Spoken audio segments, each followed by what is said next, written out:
사람이 살아가면서 자기가 하는 일에 보람을 느끼고 가치를 가지고 산다고 하는 것은 참 그리 쉽지 않을 것 같습니다. 목회를 하는 목사인 저도요, 하나님의 일을 한다, 하나님 나라를 이루어 간다 하는 일을 마음에 믿음을 가지고 있을 때는 이것이 가장 보람되고 가장 행복하고 가장 가치 있는 일이라고 생각하며 삽니다. 그런데 때때로요, 늘 그런 마음이 있는 건 아니지요. 때때로 시련이 닥쳐오고 어려움이 오고 아픈 일들이 생겨지면, 마음 아픈 일들이요, 육체 아픈 것은 아무것도 아니에요. 마음 아픈 일들이 생겨지면 내가 이 길을 잘 가고 있나? 이게 정말 나의 행복이고 나의 보람이고 나의 가치일까? 하는 이런 의구심들을 많이 가질 때가 있습니다. 여러분들도 그러실 것 같습니다. 여러분들이 직장 생활을 하고 사업을 하고 또 주어진 어떤 일들의 역할들을 감당해 나가는 데 있어 그 일들이 보람되다, 가치 있다 여기며 살아가시는 분들은 참 많지 않다고 합니다. 특별히 가정주부들이요, 가정에서 일을 하고 가정을 돌보는 일을 할 때 참 비참하다는 생각을 많이 갖는데요. 특히 젊은 사람들이 결혼을 해서 자녀를 낳고 가정을 돌볼 때 사회 경력이 단절된다, 이런 사회 경력 단절로 인한 이런 어려운 문제 때문에 자녀 낳는 일들을 많이 주저하고 있는 것이 우리의 사회의 현실입니다. 이게 가치 없는 일일까요? 이게 보람되지 않은 일일까요? 가정을 돌보고 자녀를 양육하는 일들은요, 하나님이 우리에게 주신 가장 중요한 일들 중에 하나입니다. 그러니까 가정을 돌보는 것도 하나님이 보실 때는 가장 보람된 일이고요, 자녀를 양육하여 자녀를 낳고 양육하는 일들도 하나님이 보실 때는 참 소중한 일이라 생각을 합니다. 직장 생활하는 것도 마찬가지요. 하나님이 나에게 맡겨주신 삶의 영역들 속에서 내가 하나님의 나라를 이루는 직접적인 일은 아닐지 모르지만은요, 내가 직장 생활하고 사업을 이루어가는 일들도 믿음 가지고 하나님이 나에게 맡겨주신 자리이고 나에게 맡겨준 위치라고 하는 마음 가지고 살아가면 그곳이 보람된 일이고 가치 있는 일이고 하나님의 영광을 나타낼 수 있는 자리인 줄 믿습니다. 특별히 어려운 상황을 만날 때, 저도 그런 고백을 드렸지만 어려운 상황을 만날 때, 힘든 과정을 만날 때, 원하지 않는 일들이 전개되어져 갈 때, 그때는요 더욱더 삶 속에서 보람을 느끼고 가치를 찾는다고 하는 일들은요 참 어렵습니다. 사업을 경영하시는 분들이요, 사업이 잘 되어져 갈 때는 보람도 있고 행복도 느낍니다. 근데 그 회사가 부도 위기에 놓였다, 그 속에 가치를 느끼는 사람들이 얼마나 될까요? 그 속에서 보람을 느끼는 분들이 얼마나 될까요? 건강하게 사는 사람이 건강하게 주변의 환경들이 좋을 때는 삶의 보람도 있고 가치도 있습니다. 그런데 갑자기 건강이 무너져 내립니다. 모든 자기가 하는 일이 중단되어지고 병원에 입원해 오랜 기간 병원 생활을 한다고 상상해 보십시오. 그의 삶들 속에 어떤 보람을 찾고 어떤 행복을 찾을 수 있을까요? 어려운 상황, 힘든 상황을 만날 때일수록 삶은 보람됨을 찾기 어렵습니다. 네, 오늘 성경 말씀을 한번 보시면은요, 본문의 내용 우리가 잘 압니다. 예루살렘의 한 거리 모퉁이에서 날 때부터 소경이었던 구걸하는 사람, 소경 거지가 소개되어집니다. 예수님과 제자들이 예루살렘으로 가셨습니다. 제자들이 묻습니다. 저 사람이 저렇게 살아가는 것은 누구의 잘못 때문입니까? 자기의 잘못입니까? 부모님의 잘못입니까? 율법에는 두 가지가 다 거론되어지고 있습니다. 부모가 잘못하면 자손의 3, 4대까지 저주가 내려갑니다.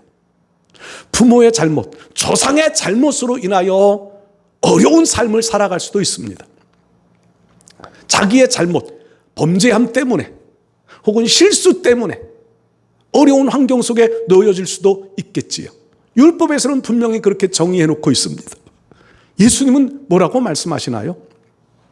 부모의 죄도 아니고 자기의 죄도 아니고 하나님께서 그를 통하여 하시는 일을 나타내고자 하심이라.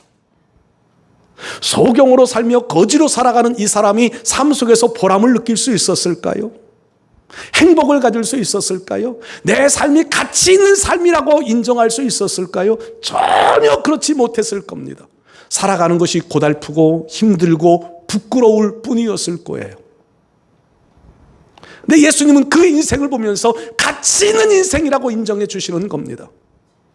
살만한 가치가 있다. 저렇게 살아갈지라도 살만한 가치 있는 사람이다. 그 가치는요, 소경 자신의 삶들 속에서 나타나는 것이 아니라 하나님이 하시고자 하시는 일을 나타내기 때문에 가치 있다는 겁니다. 우리의 삶들 속에서도요, 내 삶이 하나님 보시기에 가치 있는 삶을 살아가는 사람, 그가 가장 행복한 사람인 줄로 믿습니다. 선우은숙, 선우금숙인지 선우은숙인지 선우동숙인지 저는 그 사람에게는 관심이 없고요. 그 사람이 재혼을 했대요. 들어보신 분들은 들어보셨을 거고 30일 만에 재혼을 했대요. 사람을 만나서. 방송을 진행하는 사람이 이렇게 물어요. 그 사람이 만일에 가난한 사람이었으면 어떻겠습니까? 결혼하셨겠어요? 그랬더니 주저없이 했습니다. 또 이렇게 물어요. 그 사람이 빚이 있어서 정말 빚을 갚아줘야 될 상황이면 어떻게 하셨겠습니까? 그래도 했습니다. 왜요? 사랑하기 때문에. 그 말을 듣는데요, 가슴이 얼마나 뭉클한지. 예수님이 우리를 보실 때 그랬다는 거예요. 예수님이 우리를 보실 때 내가 가난한지 주님은 관심 없어요. 왜요? 사랑하시기 때문에.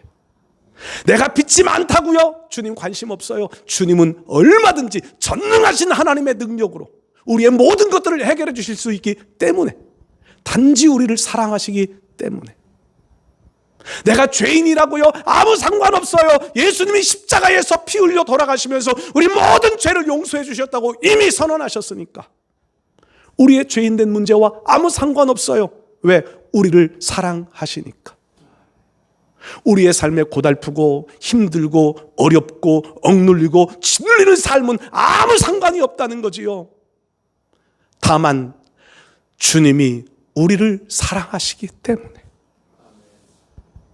여러분, 이 사랑을 느끼며 살아가시기를 바랍니다. 내 삶이 힘든 것은요, 내가 힘든 것뿐이지요, 주님도 힘드신 건 아니에요. 주님은 전능하신 하나님이 우리의 어려움의 문제, 고달픔의 문제 다 알고 계십니다. 소경이 살아가면서 구걸하며 살아가야 할 형편 다 아십니다. 그러나 그날 바로 그 순간, 그 순간에 주님은 그를 만나 하나님이 하실 일을 이루셨습니다. 이것이 중요해요.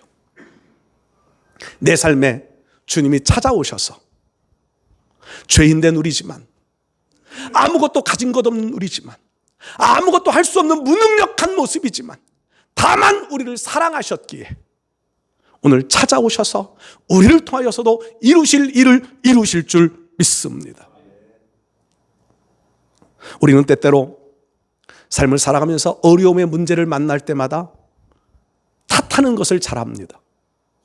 누구누구 때문에, 가족 때문에, 조상 때문에, 아니면 환경 때문에, 나를 잘못 가르쳐준 스승 때문에, 잘못된 친구 때문에 탓을 하는 경우들이 많습니다. 그러나 우리 믿음의 사람들은요, 탓하는 게 문제가 아니에요. 탓한다고 하는 것은요, 나는 의롭다는 거잖아요. 탓하는 게 아니라 주님을 찾아야 합니다. 주님을 만나야 합니다. 그리고 주님의 사랑을 깨달아야 합니다. 우리도 주님을 향한 사랑을 고백할 수 있어야 합니다. 오늘 저는 이 소경의 삶의 모습을 보면서요, 우리도 주님이 쓰기를 원하신다고 하는 생각을 해보았습니다. 이 소경만 쓰셨던 것이 아니라 내 인생도 우리 인생을 오늘 이 성경에 나오는 소경, 거지에 비교해 보면 우리는 훨씬 나은 것 같지요. 훨씬 나은 것 같지요. 나은 것 하나도 없습니다. 우리도 여전히 죄인이고, 우리도 여전히 가난하고, 우리도 여전히 삶에 얽매여 살아가고요. 세상 속에서 누구 하나 알아주는 사람 없는, 누구 하나 우리를 인정해주는 사람 없는 삶 살아가는 건 똑같아요. 그렇지만 주님이 오셔서 주님이 만나주시고 주님이 말씀하시면 우리의 삶도 하나님이 하시는 일을 나타낼 수 있는 믿음의 사람, 쓰임받는 삶을 살아갈 수 있게 될 줄 믿습니다. 몇 가지 쓰임받기 위한 몇 가지의 내용들을 한번 이 소경을 만나주신 주님의 말씀 속에서 몇 가지 한번 생각해 봅니다. 첫 번째로요, 우리의 부감각을 깨워야 하나님 앞에 쓰임받는 인생이 됩니다. 소경이라는 말 자체가 앞을 보지 못하잖아요.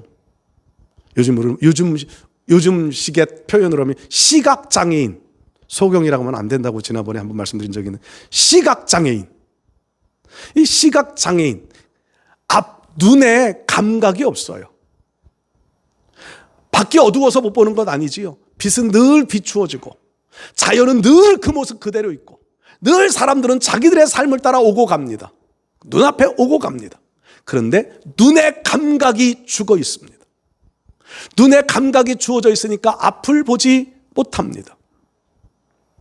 예수님께서는 그 소경의 감각을 깨워주십니다. 실로암에 가서 씻고 와라. 이 사람이 믿음이 있었는지 없었는지는 잘 모르겠는데 성경을 읽으면서 저는 그런 생각이 들어요. 믿음이 있었다는 생각이 들어요. 소경이라 앞을 보지 못하잖아요. 예루살렘, 이 사람이 구걸하던 장소가 어딘지는 잘 모르지만 실로암 못으로 가야 돼요. 실로암 못은요, 예루살렘 성에서 조금 아래쪽이에요. 언덕이에요. 계단도 있어요. 이 사람 보고 실로암 못에 가서 씻고 와라. 이 실로암이라는 표현이 보내심을 받았다.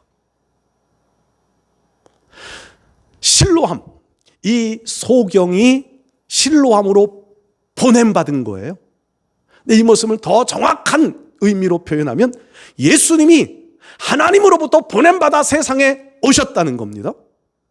이걸 우리에게 적용시키는 거예요. 거지는, 이 소경은 실로암 못까지 찾아가는데 많은 어려움들이 있었을 거예요. 도와주는 사람이 있었을까? 아마 구걸하는 현장이었으니까 도와주는 사람도 없었을는지 모릅니다. 그냥 감각으로, 육체의 감각으로 가는 거지요. 얼마나 힘들었을까? 얼마나 어려웠을까요? 그럼에도 주님이 말씀하신 대로 실로암 못으로 갑니다. 씻었습니다. 보게 됩니다. 그리고 올 때는 얼마나 기쁜 마음으로 돌아왔을까요? 얼마나 감격하며 돌아왔을까요? 뛰며 걸었을 겁니다. 하나님으로부터 보냄을 받은 예수님을 만나는 우리의 삶이 그렇습니다. 예수님을 만나기까지는 참 많은 어려움들도 있을 것이고 힘든 과정들도 있을 겁니다. 그러나 예수를 만나 우리의 영적 감각을 깨울 수만 있다면 그 이후부터의 우리의 삶은 완전히 다른 삶을 살아갈 수 있을 줄로 저는 믿습니다. 소경이, 거지가 눈을 뜨고 난 다음에도 그 모습 그대로 살았을까요? 전혀 그렇지 않았습니다. 완전히 새로운 삶을 사는 것처럼 오늘 우리의 감각을 깨워, 영적인 감각, 예수를 만나 우리의 무뎌진 영적 감각을 깨우면 우리 주님 앞에 우리는 더 아름다운, 더 복된 삶을 살아갈 수 있는 길들을 열어주실 줄로 믿습니다. 성경 보면 병을 고친 사람들이 참 많습니다. 병을 고침받은 사람, 문둥병이 나았다, 썩어져가는 문둥병이 나았다, 안진뱅이가 일어났다, 38년 된 병자가 고침받았다, 12의 혈루증으로 앓던 여인이 고침받았다, 죽었던 야이로의 딸이 살아났다, 죽었던 나사로가 살아났다. 여러분, 그 사람들의 공통점이 뭔가요? 공통점, 예수님을 만났다는 겁니다. 예수님을 만났다고 하는 공통점이 있습니다. 여러분들의 인생 속에서 우리도 힘든 일들이 있으신가요? 어려운 문제가 있으신가요? 해결받고 싶은 문제가 있으신가요? 예수를 만나는 감각을 깨워야 합니다. 예수를 만나는 감각이 깨워지지 아니하면 우리는요, 절대로 한순간에 어떤 마음의 감정적인 충동은 받을 수 있지만 인생이 변화되어지지는 못합니다. 예수를 만나지 아니하면요, 일순간 내 감정과 내 어떤 상황에 따라서 일순간은 어떤 새롭게 살아버리라 다짐할 수 있을 거예요. 그런데 예수를 만나지 못하면 완전한 변화는 나타나지 못합니다. 우리의 인생 속에서 예수님 만나는 은혜가 있을 수 있기를 축복합니다. 요한계시록에 사대교회를 말씀드린 적이 있습니다. 사대교회, 살았다 하는 이름은 있으나 실상 죽은 자로다. 살았다 하는 이름은 있습니다. 교회적인 측면으로 보면은요, 교회 안에 예배도 있고, 교회 안에 찬송도 있고, 교회 안에 헌신도 있고, 교회 안에서 하나님을 찾는 행위들 다 합니다. 그런데 문제는 감각이 죽어 있습니다. 우리 개인적인 신앙으로 말하면은요, 하나님 앞에 나오는 열심도 있습니다. 기도도 합니다. 예배도 드립니다. 그런데 문제는 영적 감각이 죽어 예수를 만난 경험이 없습니다. 아니, 만났었지만 다 잊어버렸습니다. 감각이 죽어버렸습니다. 살았다 하는 이름은 있으나 실상 죽은 자로다. 그런 사대교회를 향하여서 주님은요, 감각을 깨울 수 있는, 살아나기 위한 방법을 제시하십니다. 네가 어디서 어떻게 들었는지를 빨리 생각해봐라. 실로암이 어딘지를 생각해봐야 합니다. 실로암이 어딘가요? 어디서 들었고 어떻게 들었는지를 빨리 감각을 깨워야 합니다. 그리고 주님은 거기 해결책을 이렇게 제시하세요. 회개해라. 회개해라. 하나님 잊어버리고 살았던, 예수님 사랑 잊어버리고 살았던 감각을 찾아 회개해라. 우리 주님은 회개하는 자를 외면하신 적이 없습니다. 성경 역사 속에 회개하며 주님 앞에 돌아오는 자를 외면하신 적이 없습니다. 위선적으로, 가식적으로 회개하는 사람은 외면하신 적이 있겠지만 진실된 마음으로 주님을 찾는 그 신앙은 하나님이, 우리 주님이 외면해 보신 적이 없습니다. 여러분, 선우은숙 씨가 사랑하기 때문에 그 한마디가요, 저는 진리같이 들려졌습니다. 하나님이 우리를 사랑하시기 때문에 어떤 잘못을 해서, 어떤 문제를 일으켜서, 어떤 정죄를 받았든지 중요하지 않아요.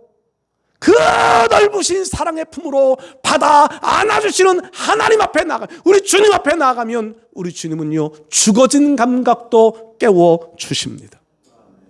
그리고 주님을 섬길 수 있는 믿음의 마음을 새롭게 바꾸어 주실 줄 믿습니다. 감각을 깨워요.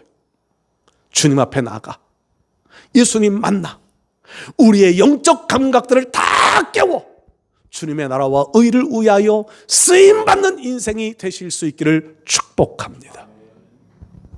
두 번째로요, 사명의 자리를 지켜야 쓰임받는 인생이 됩니다. 하나님께서 하시는 일을 나타내고자 함이라. 이 소경, 거지, 여리고 성에도 소경 거지가 있었지요. 그 이름은 바디메오였고요. 여기는 다른 소경이에요. 다른 거지예요. 혼돈하시면 안 됩니다. 이 소경 거지가요, 그 자리 예루살렘 모퉁이에서 오고 가는 사람들을 향하여서 불쌍히 여기 보이는 이 어떤 옷도 행동도, 이런 사람이 자신감 있는 행동 절대로 안 하지요. 떳떳한 행동 절대로 안 합니다. 사람들로부터 불쌍히 여김받고 싶은 마음의 행동들을 합니다. 옷도 다 찢어진 옷을 입고 있었을 거고요. 아마도 외형적으로도요, 사람들로부터 보기 흉측한 모습들을 하고 있었을 거예요. 오고 가는 사람들은 그 사람을 귀찮아했을 겁니다. 목사인 저도 솔직한 마음이 그렇거든요. 전철 타고 가는데 하모니카를 불어가면서 아니면 카세트 테이프를 틀어놓고 예수님 찬양을 부르는 테이프를 틀어놓고 사람이 지나가면은요, 솔직한 마음에 불쌍하다는 마음은 같지만 외면하는 경우들이 훨씬 많았습니다. 저 사람 저러고 다니지 않았으면 좋겠다, 이런 마음 훨씬 많이 들었습니다. 왜냐하면요, 예수 믿는 사람들이 왜 가난하게 보여야 돼요? 예수 믿는 사람이 왜 불쌍한 척행을 살아가야 돼요? 근데 그 사람들은 떳떳하게 그렇게 예수님 찬송 들어가면서 그러면서 구걸해달라고 종이에 막 써가지고 나누어주고 하면서, 아마 이 예루살렘 거리에 이 소경, 이 거지도 그런 취급받았을 거예요. 사람들로부터 저 사람 저 자리에 없었으면 좋겠다, 이 거룩한 하나님의 도성에 저 사람은 없었으면 좋겠다, 그런 취급받았을 거예요. 그런데 이 사람은요, 언제나 한결같이 그 자리에 나와 앉아 있습니다. 언제나 한결같이 그 일을 합니다. 사람들의 눈에는 이 사람은 귀찮은 존재이고요, 없었으면 좋은 존재예요. 아니, 우리는 하나님의 시각으로 한번 보자고요. 하나님의 시각으로. 하나님이 하실 일을 나타내고자 함이라 마음과 계획을 가지고 계신 하나님의 시각으로 그 사람을 바라보면 그 사람은 그 자리에 있어야만 하는 사람이지요. 그 사람은 그 일을 해야만 하는 사람이에요. 그래야 하나님의 하실 일을 나타낼 수 있기 때문입니다. 우리 얘기로 바꾸어 설명해 볼까요? 하나님은 우리를 창조하실 때 진화론자들처럼 우연히 어찌하다 보니 존재한 존재들이 절대 아닙니다. 하나님은 우리를 향하여서 철저하고 세밀한 계획을 가지고 우리를 창조하셨습니다. 그 창조는 하나님이 하시고자 하시는 일을 나타내기 위함입니다. 때로는 우리가 가난하게 살게 하나님 계획하셨을 수도 있고요, 병든 자로 살 수 있게 계획하셨을 수도 있습니다. 하나님의 마음이고 하나님의 계획이에요. 우리의 계획 아닙니다. 그거 가지고 불평할 필요 없다는 거지요. 원망할 필요 없다는 겁니다. 중요한 것은 하나님이 하시고자 하시는 일을 우리가 모르고 산다고 하는 우리의 자신을 한탄해야 합니다. 소경, 여기에 이 거지가 하나님이 하시고자 하시는 일이 무엇인지를 알았다면요, 그는 좌절, 낭망, 부끄러움 이런 거 없이 살았을 거예요. 오늘 우리의 삶이 이 사람과 다를 바가 아무것도 없다는 겁니다. 그런데 하나님은 그를 향한 계획을 가지고 그 자리에 있게 만들어 놓으신 겁니다. 그리고 그날 그 순간이 하나님이 하시고자 하시는 일을 나타내는 순간이었습니다. 이 하나님이 하시고자 하시는 일이라고 하는 것은요, 단순히 눈을 뜨게 되고 거짓 신세에서 면하는, 이게 하나님이 하시고자 하시는 일이 아닙니다. 하나님이 하시고자 하시는 일은 예수님이 메시아로 오셔서 예수님이 그를 구원해 주셨다고 하는 것을 알리시는 겁니다. 우리에게도 똑같아요. 예수님 만나 예수님 믿으면 내 삶이 하루아침에 변화되어졌으면 좋겠지요. 그렇지 않을 수 있어요.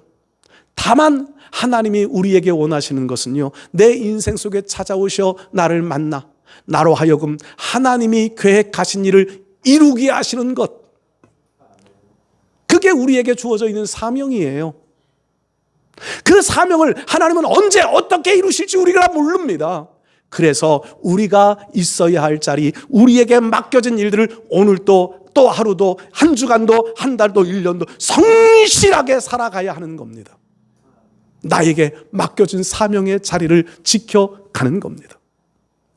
사명이라고 하는 것이 큰 것, 위대한 것만 사명인가요? 모세같이 이스라엘 민족을 이끌어내고 여호수아같이 가나안 땅을 정복해가고 에스더같이 자기 민족을 위기 속에서 건져내, 이것만 사명인가요? 나아만 장군 이방인이에요. 나병에 걸려 언제 죽을지 몰라요. 군대 장관 최고의 권력을 가진 사람이 제2인자입니다. 최고의 권력을, 근데 나병에 걸려 아무 일도 하지 못할 상황이 되어져요. 그때 이스라엘에서 잡아온 한 여종, 어디에서 말했는지 모르겠지만 제가 생각하는 주방에서나 말하지 않았을까? 나하만에게가 찾아가서 말한 것도 아니고요. 이스라엘에 선지자가 있는데, 엘리사라고 하는 선지자가 있는데, 그분이 우리 주인이 만나면 그러면 나을 것 같은데, 그 여종은요, 그 말 하는 게 그 자리에 있는 사명이에요. 아주 사소한, 아주 작은 일 속에, 사소한 일들 속에 하는 말이에요. 근데 그가 그 일을 해야 할 사명을 가지고 거기에 가 있는 거지요. 여러분, 우리에게도 마찬가지예요.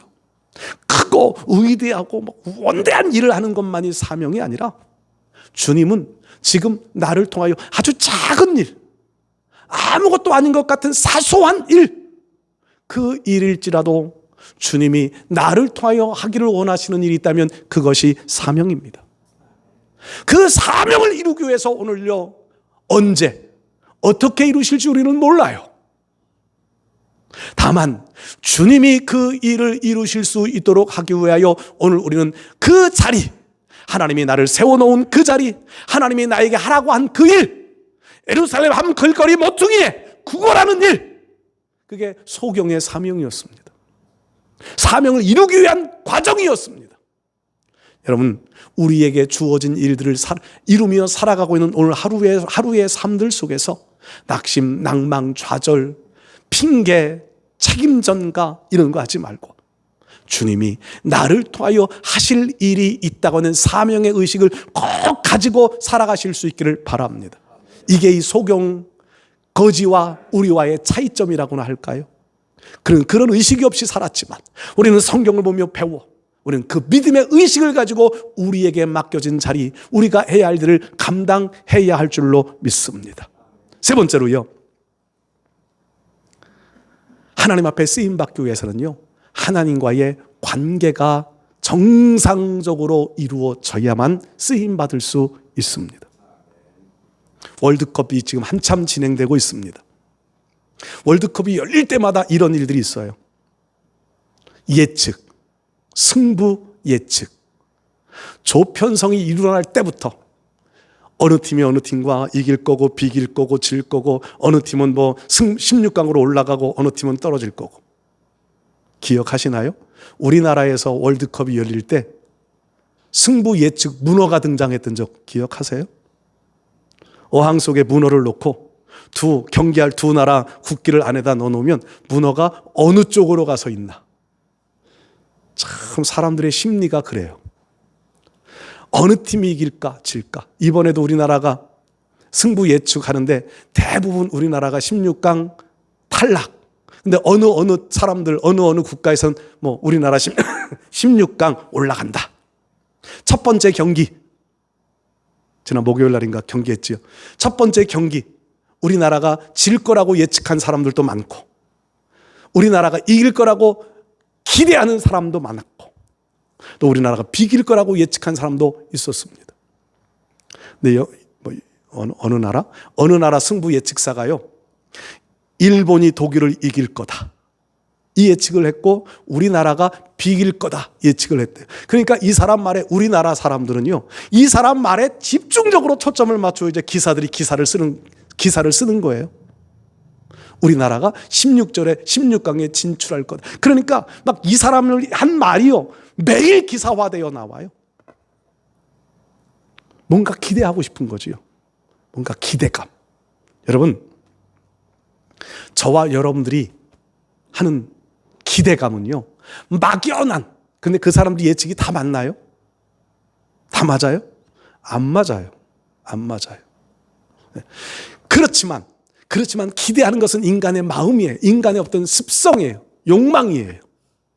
우리는 세상에 누군가가, 점쟁이가, 무당이, 용한 사람이 우리의 인생 어떻게 될 거다 이거 찾아다니는 거기에 기대감을 걸지 않으시기를 바랍니다. 우리의 기대는 오직 하나님께 있습니다. 우리의 소망은 오직 예수 그리스도께 있습니다. 예수 그리스도를 향한 소망이 있어야 돼요. 그래야 하나님과의 관계가 정상적인 관계가 될 수 있습니다. 주님의 말씀이 내 안에 찾아오고, 주님의 말씀이 내 안에 살아있고, 그 주님의 말씀에 순종하는 삶을 살아갈 때 하나님과의 관계가 정상적인 관계가 될 수 있는 겁니다. 이 소경을 놓고 보면은요, 더 뒷부분에 가서 보면 실로암 못에 가서 씻으라. 네? 씻었습니다. 나았습니다. 그리고는 그는 주님 앞에 다시 찾아옵니다. 종교 지도자들과 논쟁도 합니다. 네, 보십시오. 여기 성경에 보면은요, 그 부모들은 종교 지도자들이 두려웠습니다. 그의 눈을 뜨게 하니가 누구냐? 묻습니다. 그것이 왜 중요하냐 하면 그 당시에 많은 사람들이요, 소경의 눈을 뜨게 한 그가 메시아라고 생각했어요. 구원자라고 믿었습니다. 그러니까 예수님이 병자를 고칠 때마다 사람들은 예수님을 그리스도로 고백합니다. 하나님과의 관계가 정상으로 돌아가는 과정들이에요. 사마리아의 여인, 사마리아 성의 사람들, 주님을 그리스도로 선지자로 고백했더니 주님이 기뻐하십니다. 주님과의 관계가 정상되어 하나님과의 관계가 정상으로 가는 과정이에요. 그런데 종교 지도자들은요, 그것을 오히려 트집 잡아요. 문제 삼아요. 그러니까 부모님들도 예수님이 고쳐주셨다고 말을 못해요. 어떻게 낫게 됐는지 우리는 모르겠습니다. 왜냐하면 추방당할까 봐. 근데 이 소경은요, 이 거지는 자신 있게 말합니다. 나를 고쳐주신 분은 그리스도라고 믿습니다. 처음에는 예수님인 줄 몰랐어요. 나중에 예수님 다시 만납니다. 그리고 나다 말하니까 내가 믿습니다. 아마도 이 소경, 이 거지는요, 예수님이 그리스도이심을 자신 있게 선포하는 사람이 됐을 겁니다. 우리가 주님을 만나면, 주님과의 관계가 바라지면, 하나님과의 관계가 정상이 되어지면 우리도 이런 자신감 있는 신앙이 될 수 있을 줄 믿습니다. 이런 신앙은요, 하나님과 교제가 이루어져요. 하나님은, 여러분, 교제라는 말 자체가요, 교제한다. 예전에 어느 고양이하고 결혼했다는 뉴스 기억하시나요? 고양이하고 결혼했대. 자기 집에 고양이하고. 자기 재산을 고양이한테 물려준대. 고양이가 관리할 수 있을지 못할지 의문이기는 한데요. 여러분, 이런 관계, 결혼, 이런 관계는요, 격이 맞아야 돼요. 격. 사람과 동물은요, 어떤 교제 관계는 안 됩니다. 사랑을 하고 애정을 느낄 수는 있겠지만 교제 관계라는 표현은 맞지 않아요. 하나님과 우리가 교제한다고 하는 것은요, 하나님과 우리와 격이 맞는 거예요. 왜?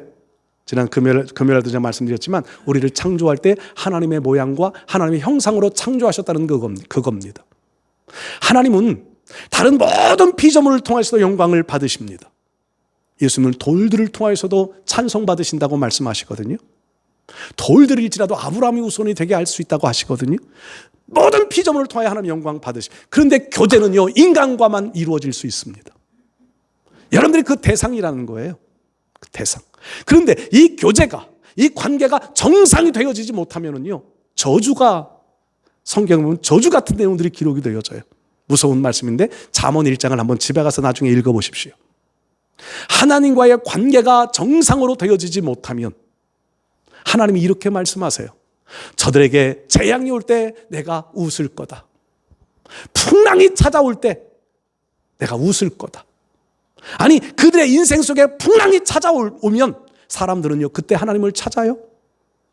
그런데 하나님은 이렇게 말씀하세요. 그때 저희가 나에게 기도해도 내가 듣지 않을 거다.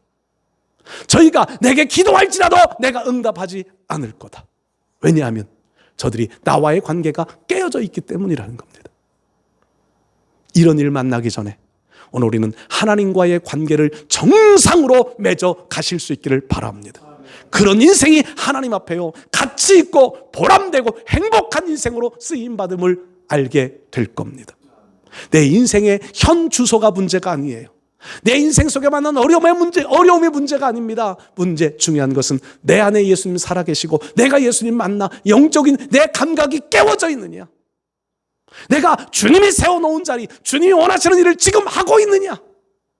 하나님과의 관계가 정상적으로 맺어 있느냐, 이 관계만 분명하게 세워갈 수 있다면 우리는 주님을 향하여 아름다운 믿음의 고백을 드릴 수 있을 것이고, 내 삶의 가치가 비록 가난하고 병들고 소외되어지는 삶을 살아도 주님과의 관계 속에서 가치를 발견하고 행복을 가지며 살아갈 수 있게 될 줄 믿습니다.